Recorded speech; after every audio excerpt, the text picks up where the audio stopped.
This morning we're with Greg ENNION to take us through his runners for Tuesday. Some really nice ones, especially Love as a Rose. But let's jump off into Landing on the Moon. You've got Josh up a lovely lightweight. Yeah, well, he always carries a lightweight because he's got a low merit rating. But he's a very immature horse, and one of these days the penny's going to drop. And yeah, I mean he ran in open company last time, and he actually did quite well. I can't remember how far off he was, but he ran a pretty decent race against winners. So let's hope he can get into the money on tomorrow. Masterful guy. Again, another Josh up, and he's a type horse that's been running in strong company. Yeah, look, it's a strong field again for him, and yeah, we always look, to run a place. One day he'll flock it again.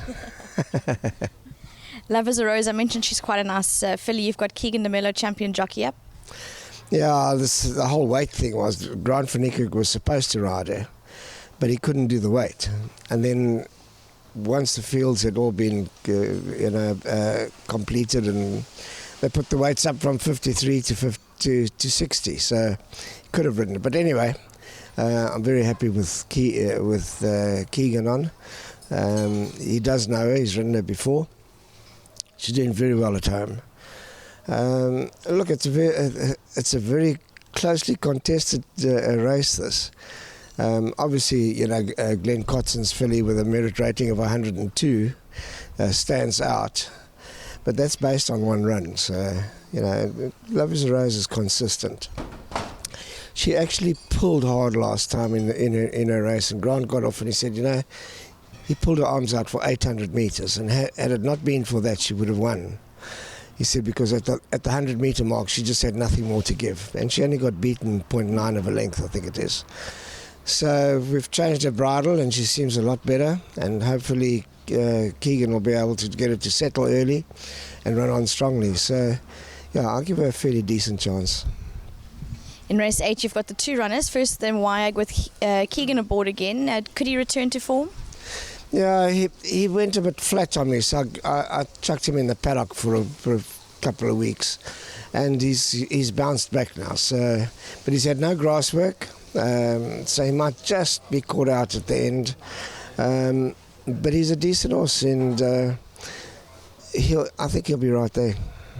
Elusive Trader, Richard up. He's never too far off, and he seems to be coming down the ratings. Yeah, well, he was 106 for 5 years, I think.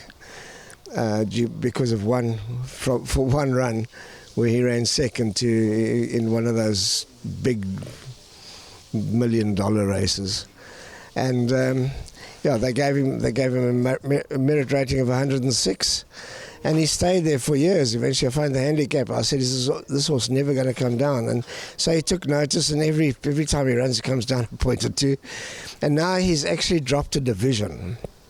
And that is what the important thing is. And he's running over 1,100. He's won 2 feature races over 1,100 metres at level weights, even giving weight to horses. And he's running against the low merit rating 74 handicap. It's quite a low rating rating race for him. So I do expect him to run a very good race. Yeah. Well, thank you very much. No, my pleasure. Yeah, that's Greg ENNION taking us through his runners for Tuesday, and take note of, as mentioned, Love as a Rose and also Elusive Trader.